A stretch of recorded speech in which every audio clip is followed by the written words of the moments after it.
Hello, hello. This is Mother Oracle. I wanted to say thank you all for watching my video, or if you've watched more than one, thank you ever so much. And I hope that you decide to subscribe, to click the bell so you get notifications, and comment, and share, like, do all those things. Really, it is appreciated very much. Okay, so now I said I was going to talk about my mother, which in my introduction video, I kind of go into a little bit, and I've already talked about my invisible friends in another video. So I guess one of the things I want to say is that my mom really was wonderful when I was young. She mainly let me be myself. She let me be creative. And I've said that before with regard to my invisible friends. She didn't tell me I was crazy. So she would listen as I got to be a teenager and I started writing. She listened to my poetry. She was always there for me. When I think about it, she was, I don't know, she was practical. My mother is very practical. She's very even, like no crazy ups and downs with her personality, no crazy attitude changes or emotional roller coasters. She always very dependable. And she was the type of mom that most my friends called her mom, my brothers, my sister's friends. There were many that called her mom. And I've been privileged to be called mom by some of my children's friends. And so it's an honor, believe me. And I just want, I guess I just want to say that through the years, I mean, she was always creative. So my mom, she would just like in one day redecorate the house. She literally would paint the living room and make new curtains maybe in one day, all by herself, while either we were at school or, I mean, we were never asked to help with it. She just would magically do it. And she put a big, I'm trying to think what they call them, like mural. That was like a sticky, or like wallpaper or something. She put that up on the wall in the living room. We had a big living room, and that was next to the house that my dad designed and built. Had a little bit of help, but he did a lot of the work himself. And my mom was, it's kind of funny because my mom was the one who took us kids some places.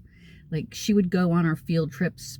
She went, especially mine, she went on a lot of field trips for me when I was a teenager, which was wonderful. She was a chaperone, even overnight field trips. We would go, we went to Boston, we went to Quebec. So we had a good time. And the other, trying to think of what she did. When I was little, my mom was a Cub Scout leader, and she did,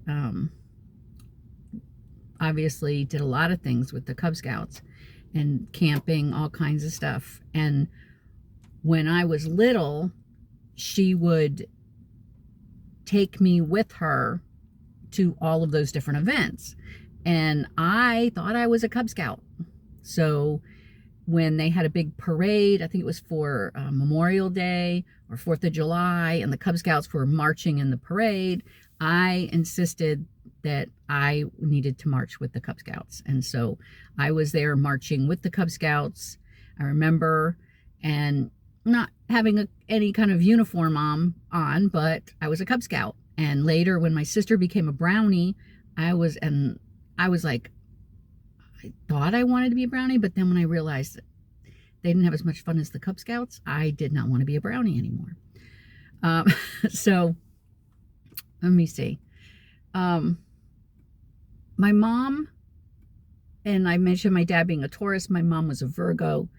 So I'm a Capricorn. So we had the three of us are all earth signs.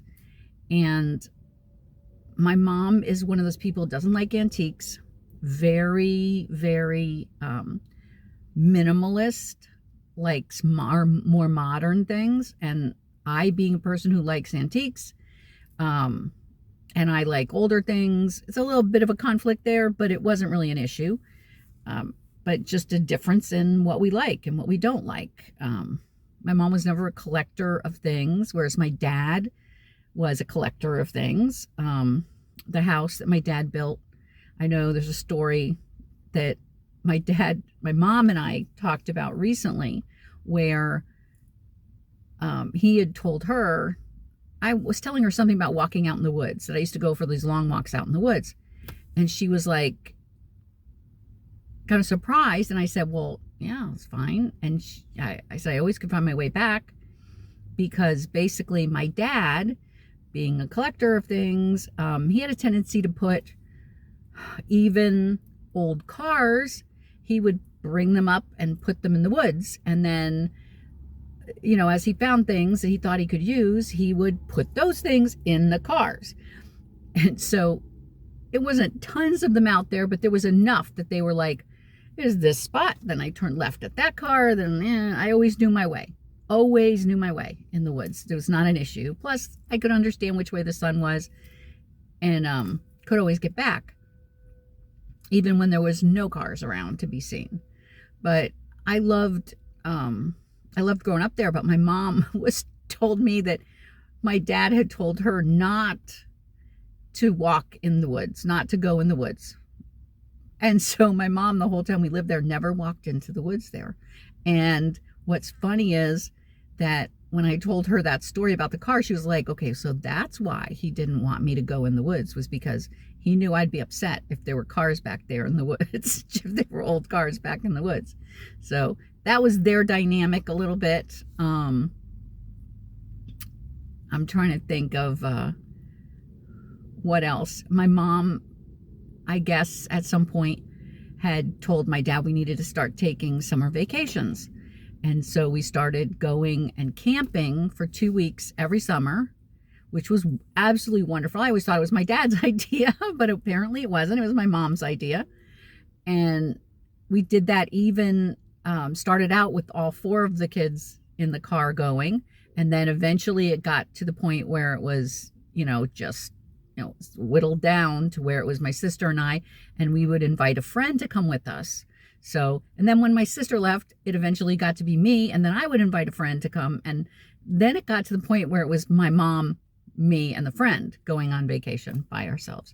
So we had a good time. We always had a good time. We'd spend holidays at the house where my mom grew up, which was a story that I probably could tell about. My aunt lived there, and her husband, my uncle. They had a daughter, Valerie, and then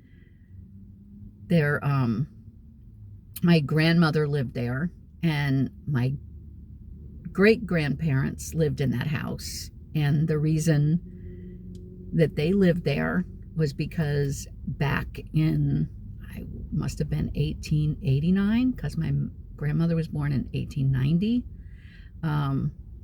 So well, wait, I'm saying that wrong. When my grandmother was a teenager, so she was probably 18. I don't know if she was any older than that. My great-grandparents were, I guess you would call not migrant workers, tenant farmers. So they worked the land of a bigger landowner in the area. And the landowner's son would ride around on his horse. And this is like some kind of out of a movie, I swear, when I think about it. It's like he'd ride around on his horse, being Mr. Handsome, right? Ride around on his horse, and he sees this beautiful girl on one of the farms. They end up falling in love, and she got pregnant. And I think even I don't know if it was before she got pregnant or after, but he wanted to marry my grandmother, and his mother wouldn't allow it. That he had to marry someone in his own station, at his own station, someone who was wealthy, someone of a different class than a farmer's daughter.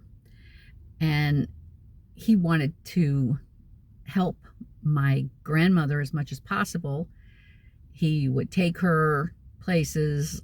He'd take her an hour north, which was where Albany, New York is, where the capital of New York is. And he would wanted her to actually go to college. He wanted her school. He wanted her to go to school and learn. And I don't know the order of it exactly. I'd have to look. There's actually a book written about what occurred, and it's called The Family Place or something like that. I think that's what it is. And it was written by one of his ancestors. But my grandmother got pregnant and eventually had my aunt, who's quite a bit older than my mother, but had my aunt. And he actually gave the house and the property there to my grandmother for my aunt. So but he didn't do it directly. He gave it to somebody else. That person gave it to them, whatever. It was a roundabout way of getting it done. And without having to, have it look like it was a direct gift, which of course it was. But my grandmother eventually married my grandfather, my mother's father, and they had my mom, and I believe they had two. I'm sorry. They had my Aunt Evelyn, who actually got measles when she was little, and ended up being, because they didn't have vaccinations back then, she ended up not ever getting past a certain mental age. I mean, obviously she grew up physically, but mentally her capacity was always, I don't know if it was around 8 or 9 or what, but a young girl. And she only lived to be 21 and she died. So that's kind of sad. And my mother, even though she was younger, had to care for her older sister.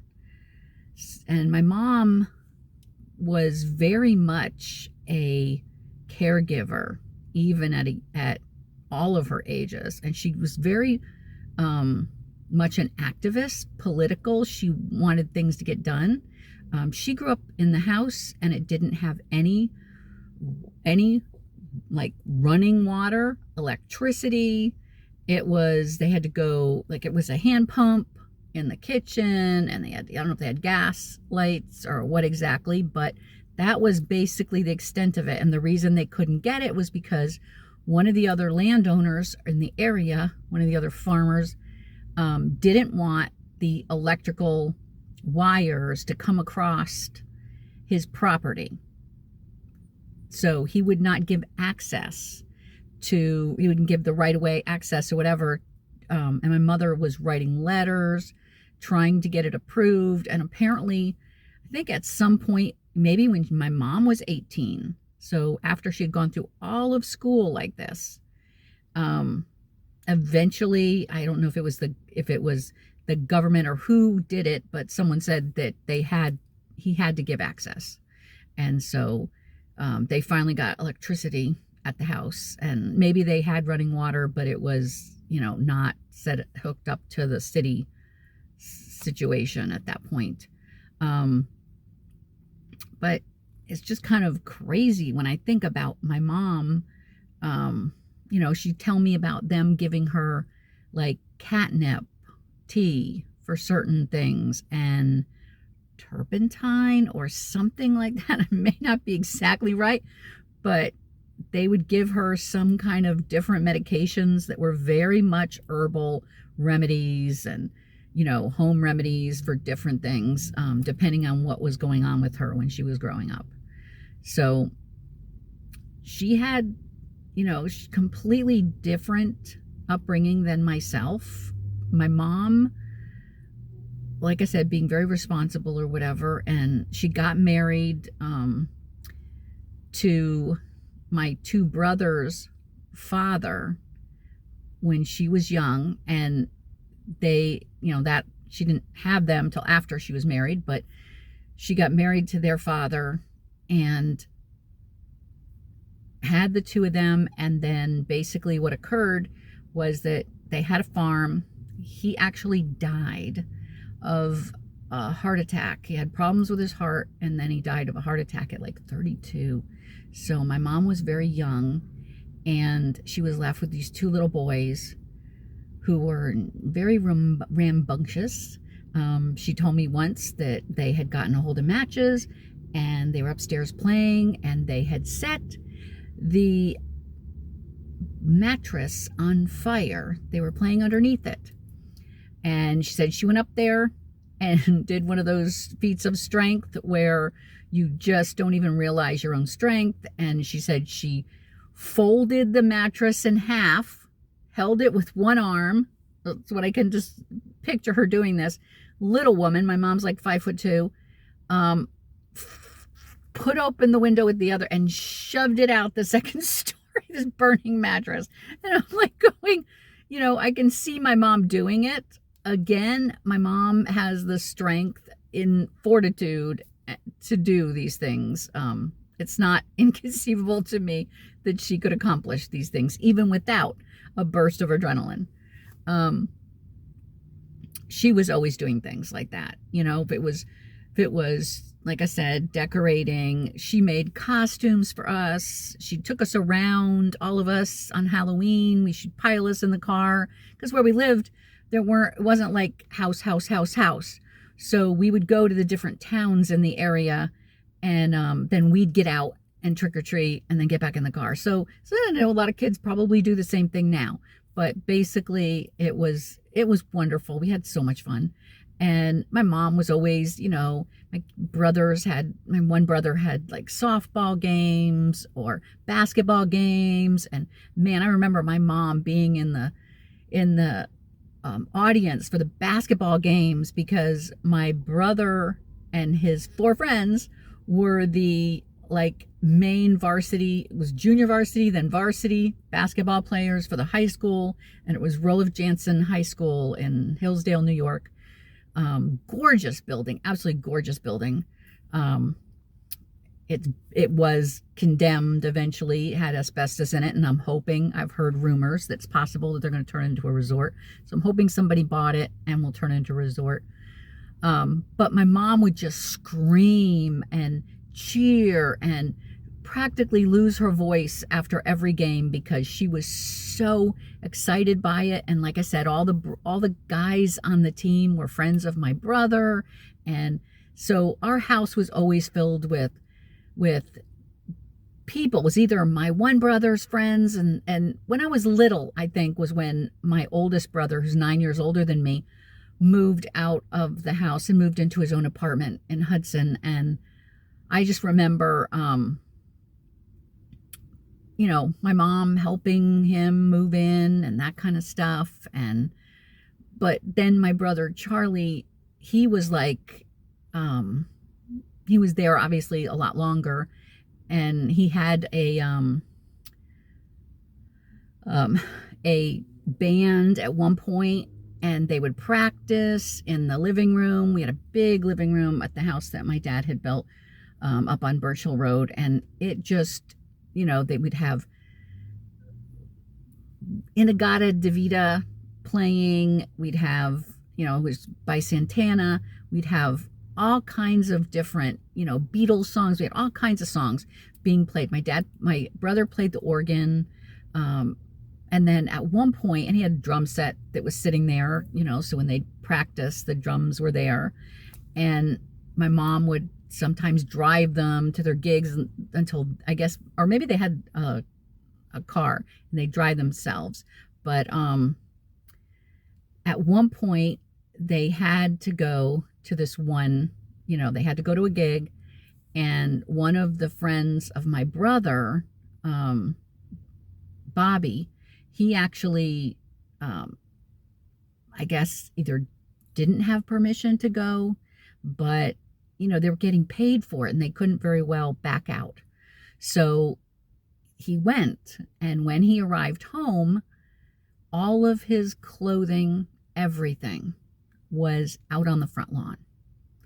And so my mom went over there and talked to them, tried to get them, to let him back in the house. But they had said no. I don't know if it was a stepdad, who it was that had said no. But my mom brought him home, and Bobby became like an adopted brother. He was there. And always, he lived with us until he graduated. And of all things, he actually got a girl pregnant in their senior year, and ended up marrying her, and she had twins, of all things. And they are probably still married. I know they had like other children after that. They were married for years and years and years, and so, or are still married. And which just goes to prove that just because things happen like that, it doesn't mean it isn't love, and it doesn't mean it isn't lasting love. But my mom was, helped with their wedding. She, like I said, was one of those people that just would do things. She did things for others. My mom worked at a little store when I was very small, and little neighborhood store. And then she eventually started working as a nurse's aide at the hospital in Great Barrington, Massachusetts. And she worked there for a while like that. And then she started studying to work in the coronary care unit. And she assisted with putting in pacemakers and doing things like that. So she was cutting edge, at that time period. And I remember, like, she would tell me things, like sometimes things would happen in my life and I would be saying like, do you think I should do this? Or this is going on. And she would tell me not to do something. And then, I would do it anyway. And my mom she would actually be wrong, because the things she told me not to do that I did ended up being the right thing for me to do. So I don't know. I still don't quite understand that, but it worked out for me. My mom eventually, my mom and my dad, who were married, over 25 years. Well, let me go back, because I got to go backward. When my mom was a teenager, she had a boyfriend, and his name was Charlie. And he'd write, he'd change the lyrics to music at the time and write little songs for her. And they'd sit maybe on the bus together to go to school. But, he eventually,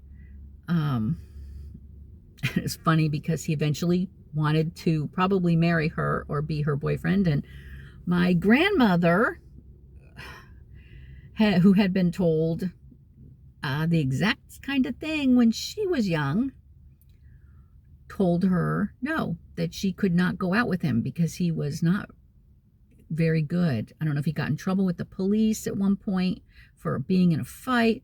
Not sure exactly what prompted the attitude, but my aunt, my uncle, my grandmother apparently all did not like him and kind of forbid my mother from dating him anymore. And so what happened was he went off and joined the Navy, and they just, lost touch with each other. And so many years later, like I said, after my parents had been married 25 years or more, all of us kids had moved out. My brother to like the Buffalo area, my other brother college in Cincinnati area, my sister down to Florida, and then I followed my sister down to Florida. So at that point, I believe I had gotten a divorce, my first divorce, which again, I will go into all that at a future date.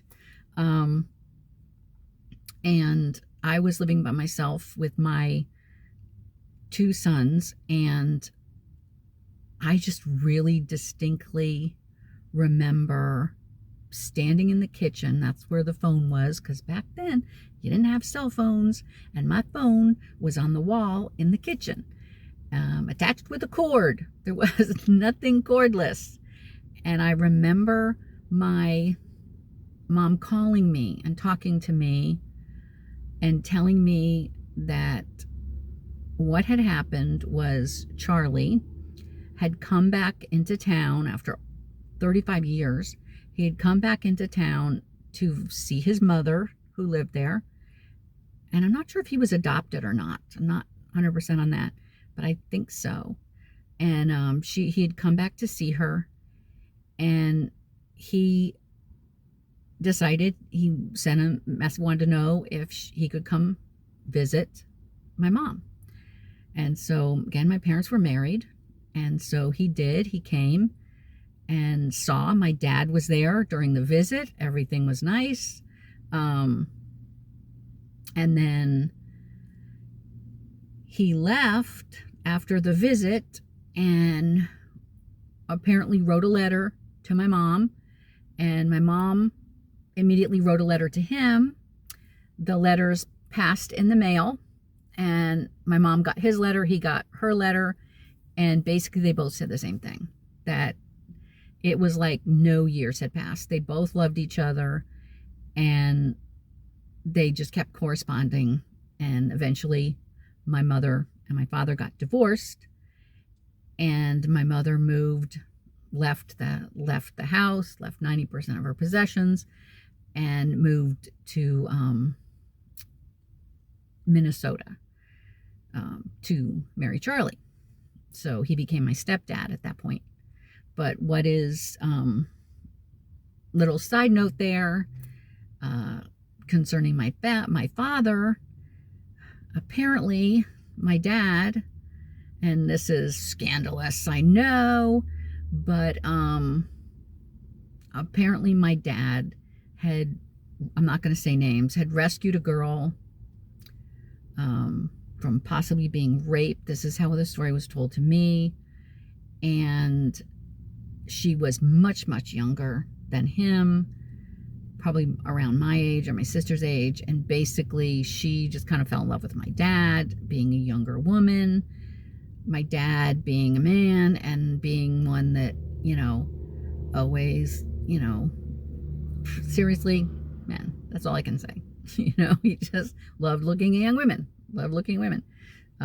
Women like looking at women, so that's not an issue. Women are beautiful. But he basically, I guess, had been having an affair, and my mother knew, but was okay with it. I mean, she didn't do anything. She wasn't going to leave him at that point. But when this happened, then it was like, Charlie coming back in her life after 35 years, and then both feeling the same. And, knowing that, my dad, there was some issues, there was some baggage there. And so my mom got divorced, and that's when she moved to Minnesota. And when she told me all of this, I just remember being like, oh, I remember you telling me the story about Charlie. So I understood. Somehow I understood.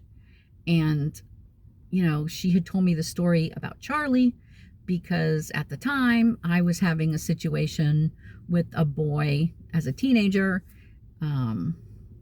And she was telling me it reminded her of her and Charlie. And, somebody that wasn't really that, was getting in trouble, that kind of thing. And again, that might be a future video as well. I've realized that instead of basically writing a book, I am doing these videos because I've tried writing a book for the last, I want to say almost 30 years. I've been trying to write a book about my life, at least the last 7 years or so. I've been really focused on getting this one story out, and I just keep putting it off and putting it off and putting it off, and I'm done. I'm done. And back to my mom real quick because I don't want to let this video go too much longer. So you might get some stories, but bottom line, you might get stories here that might be a little hard to tell, some of them, but I feel like this is the way to do it because this is the way to get the story out there to people and let people know that they're not the only one feeling certain things or having gone through certain things. But my mom, okay, so as my mom, she married Charlie. They moved around to various places, eventually settled in Florida, and bought a piece of land in Flagler. And they actually, my mom worked in the office at one point, and my stepdad, Charlie, he actually worked as the maintenance man for a set of condos right on the beach. And that was wonderful. That was when I was married for the second time and already divorced. And I had 3 boys. And so that's a whole nother thing too. But bottom line, there was, Charlie in our lives. And eventually they bought a piece of land. They built a piece of land. They built a house there, and we would go on, we'd go up there and visit and spend, Christmas possibly there with them. And it was nice. I mean, it was a nice location. It was beautiful, and it was comfortable. And we watched them build, the process of building it. And then there was a process of Charlie getting sick, and he had cancer. I don't know if it was actually prostate cancer or whether it was cancer in that area. Like, I don't know if it was his back or what it was, but it eventually went into all the lymph nodes, and and my mother had been taking care of him because she had been a nurse and was very able to. And it wasn't until the very end that she put him in a nursing home or some kind of facility like that. And basically, I think it was just a couple weeks that he was there before he passed. But I know that my mom tells a story because Charlie was basically an atheist. So here comes mom's daughter, Diane, who very, very much believes in spirits and all kinds of anything spiritual, anything metaphysical, I believe in. So, and I have different beliefs based on different things. My beliefs change, so that's not an issue. But my stepdad thought some of these things were kind of kooky. So he, always made it very vocal that he did not believe in what I was saying. But at one time, as he got toward the end, when he was getting sicker, my mom says that he she had a phone call, and she left the room. She went to answer the phone. When she came back into the bedroom, because he was bedridden at this point, She said, "You'll never guess who I just talked to." And he looked at her and he said, "Well, you'll never guess who I just talked to." And he told her that his mother and his grandmother had been there in the room with him, and he had just had a conversation with them.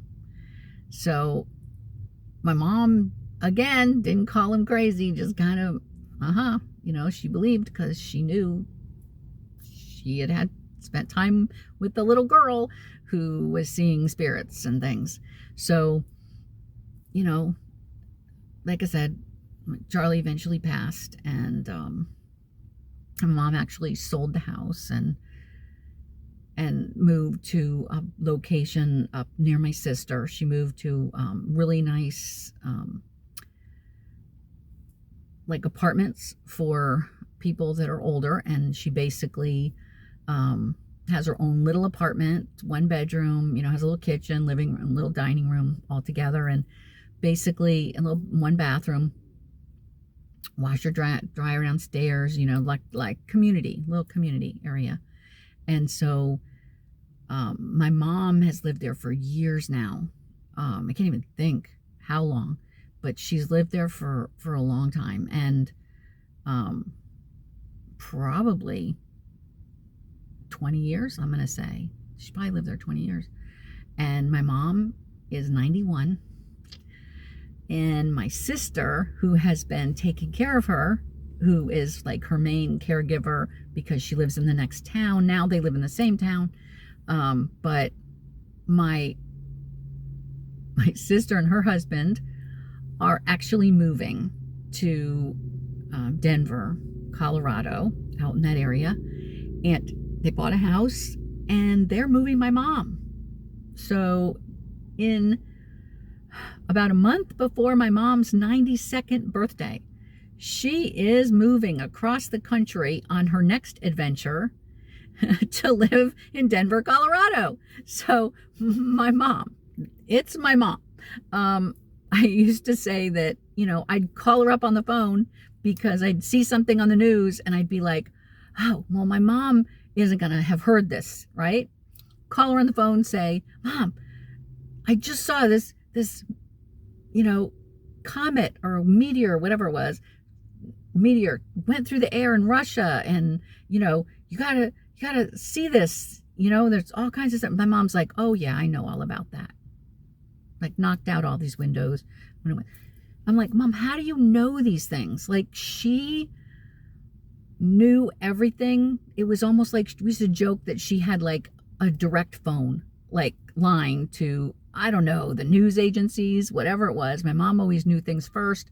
My mom's memory is amazing. Like, I could ask her, who was my teacher in this grade, and she'd tell me, and I would not be able to remember it. I mean, seriously, she knew the names of people I grew up with, who we went to school with. It wasn't just me, too. It was my brothers, my sisters. If you asked me who my kids went to school with and who their teachers were, I'd be like, no. I might know 1 or 2 teachers. That's it. Like, it's not something I'm going to remember. And I'm not good with names anyway, so it is not my forte to remember people's names. I might remember incidents, but not names. It has just been, it's amazing. That's all I can say is I've been very, very lucky. I said that before, to have the parents that I had, to live where I lived, to live when I lived. I mean, every holiday was celebrated to the extreme. So even Veterans Day, my mom was one of the people passing out the little poppy flower things that you'd wear on your lapel. And my mom was always involved in so much in the community, the church that we went to when I was little. My mom, was involved with that. If it was going to pick up gifts to be part of a, white elephant, event or a fair or something, my mom was the one that volunteered to go do it. If it was, to go in and vacuum the church after wedding, it was my mom who did it. In fact, that's another story that I will tell at another time. And it's just, so much. And even when we were teenagers, my sister, not me, but when my sister was a teenager, all of her friends, they wanted to come over to our house because we had a big house, we had a big driveway, and they would have parties. And, even the underage drinking happened. And I can't say it didn't. But basically, you had my mom who would be like, nobody gets their keys until they're sober. Like, get rid of your keys, put your keys I'm taking all your keys or whatever it is. And unless you're sober, you're not driving. You can sleep here on the floor, on the couches. There were multiple couches because it was a big house. Multiple. It was a big house. And yet most of the living space was all one big open space. So even before that type of house, it's what we had. It's what I grew up with. And that was part of my dad, developing that. But just when I think about it, it's like, and my mom's health has been really great. She had a little problem with her heart at one point, and they put in a stent, and that's been fine ever since. She's had some issues where she's fallen and hurt one leg. She actually burned the one leg because a pot of boiling water or what it was that got spilt on it. So she had one leg in particular she's had some issues with. She's in her 90s, she's late 80s, and she's complaining about some back pain, and she's had both of her hips replaced. And it kind of makes me laugh because even after she has a hip replacement, they're like, do you want any pain medication? And she's like, no, I'm not in any pain. So totally different from me. There's my mom, just amazing. She's healed quicker than most people. When she had her first hip replacement, she healed very quickly. I know she's had a little bit of problems with, like I said, she's lately, as she's gotten older, she's fallen, but that's seriously not that long in the very, very recent history that this happened. She was always the one that, her apartment at the place where she lived would be so decorated so nicely, and she never had a lot of stuff, so everything was very clean and, like I said, minimalist. And so the people at the apartments there in the office would use my mom's apartment as the place to come bring prospective people to look at, to see how pretty it was.